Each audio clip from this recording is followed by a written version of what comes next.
HOA sold my vacant land while I was deployed, so I had the military repossess their subdivision.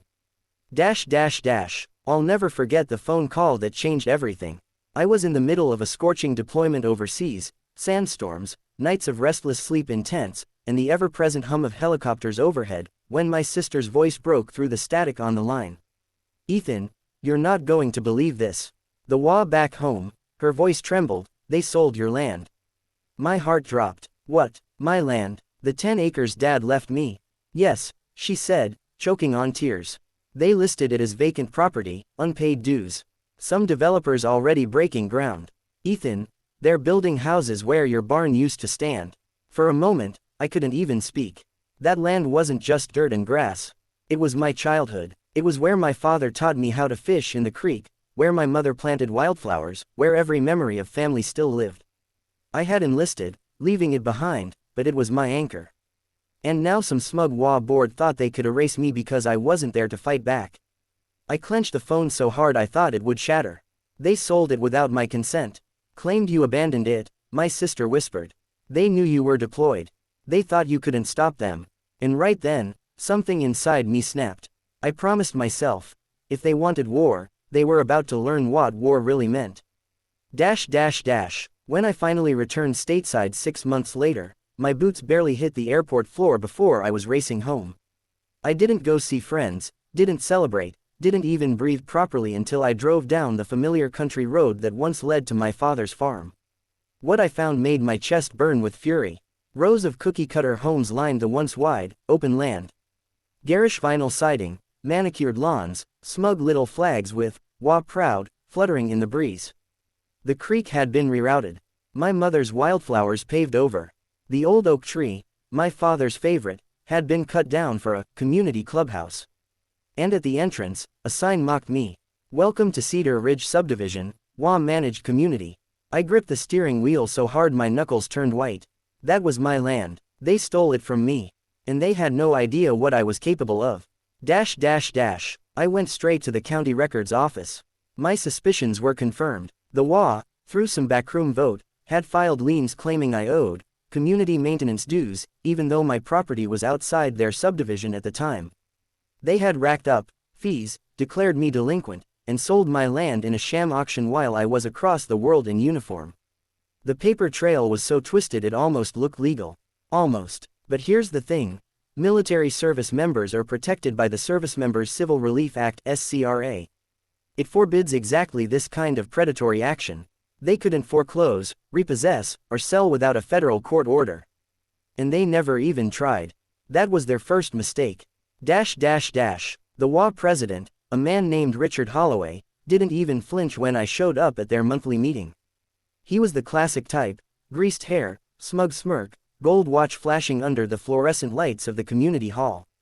"Mr. Carter," he said, lounging in his chair like a king. "I understand you're upset, but you see, property laws. You sold my father's land while I was deployed overseas," I interrupted, my voice steady but dangerous. "That was theft, fraud, and you're about to regret every step of it." The room went silent. Board members shifted nervously. A few homeowners whispered. Richard only smirked wider. "You should have paid your dues. We followed procedure. The land now belongs to Cedar Ridge Development, and homes are already sold. Nothing you can do about it." He leaned forward, voice dripping with arrogance. "You'd better get used to living somewhere else." I walked out without another word. But inside, my mind was already racing. He had no idea who he was messing with. I called in favors, old friends, commanding officers, attorneys who specialized in SCRA cases.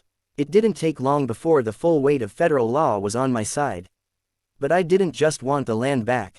I wanted the HOA to feel what it was like to lose everything. So I made a move none of them saw coming. A month later, trucks rolled into Cedar Ridge.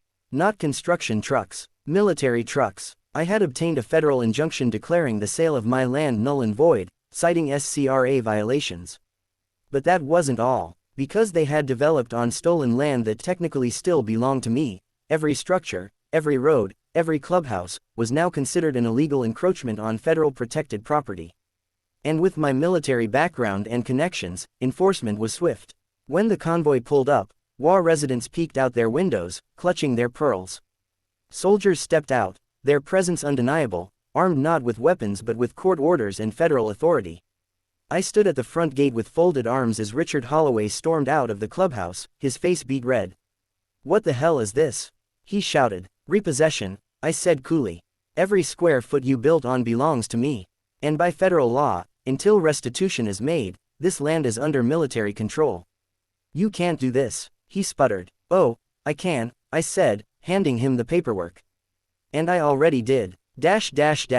For weeks, chaos consumed Cedar Ridge.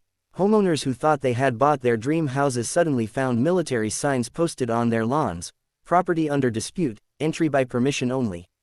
The clubhouse was locked down. The pool drained. The HOA bank account frozen under court order. Residents screamed at Richard, demanding refunds. Real estate agents vanished. Lawsuits piled up, and every time Holloway tried to bluff or threaten, I just smiled. You thought you could steal from a soldier overseas. You thought I wouldn't fight back. Eventually, the subdivision collapsed.